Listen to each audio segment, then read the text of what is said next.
After doing a video on the best personas to have for beginners, I decided to make a video for the personas I think are worth mentioning for people who are in the middle of the game. And if one persona is not on the list, it doesn't mean that it's bad. I might have just missed it.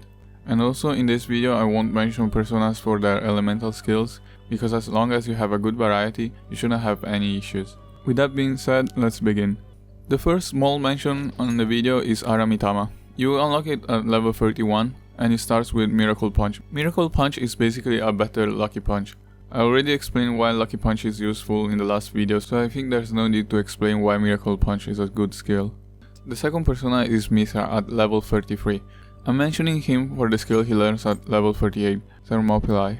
I don't actually know if I pronounced it right, but basically, it is very situational. I don't think you will need it most of the time if you don't get ambushed, and even if you get ambushed, you might be able to survive without any issues. This is in case you get ambushed by strong enemies and need a big boost.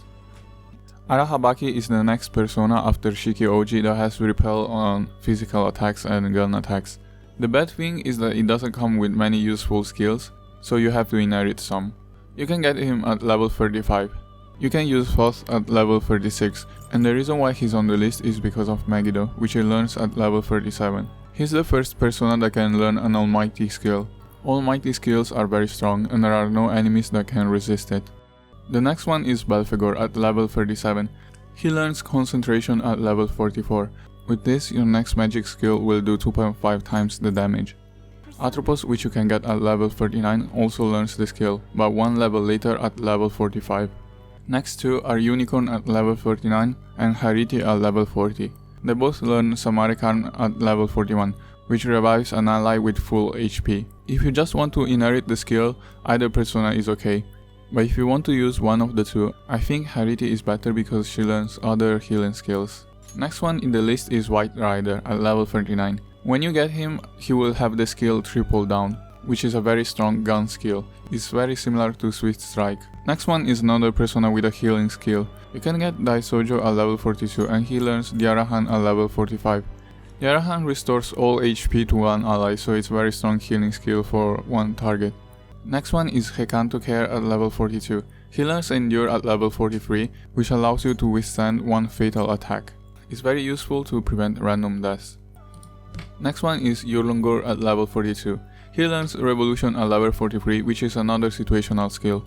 Reason is because it increases critical rate for both allies and enemies, so you have to be careful when you use that. Make sure that the enemy doesn't have any high critical skills.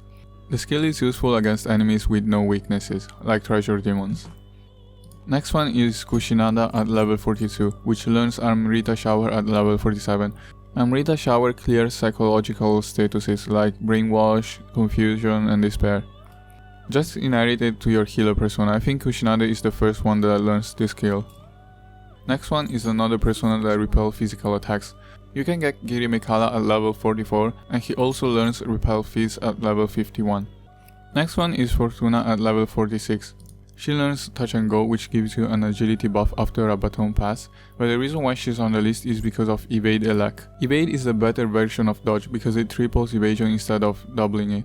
And if you fuse Fortuna with Kikuri Hime, a level 40 priestess, Rangda is the highest level persona who can repel physical attacks. In addition to that, he already starts with strong skills, Swift Strike and Bloodbath, and you can inherit Evade Elec from Fortuna, which helps with his weakness. He will probably be your physical repeller at the end of the game. Next one in the list is Bianco at level 49. He learns Evade Fire at level 52. Same as the electricity one, so there's no need to explain anything. Towards the end of the list there is Komukuten at level 49. He learns Enduring Soul at level 54, which is the better version of Endure. I already talked about Endure, so there's no need for explanation here. He's the first persona to learn this skill and he'll be the only one for a long time.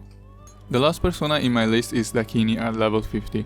She learns High Counter at level 52, which is actually worse than Repel Phys, but the reason why she's required on the list is because High Counter is required to get the Strength Confidant to level 10. The Strength Confidant is the one with the twin wardens, and when you get it to level 10, you'll be able to fuse personas that are higher level than yours by paying money.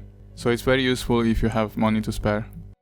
And that was the last one of my list. I hope you found the video useful, and if you did, maybe leave a like and subscribe to my channel. I will keep making Persona 5 videos until I have no ideas left, and then move on to other games. With that being said, have fun with the game and maybe see you in the next video.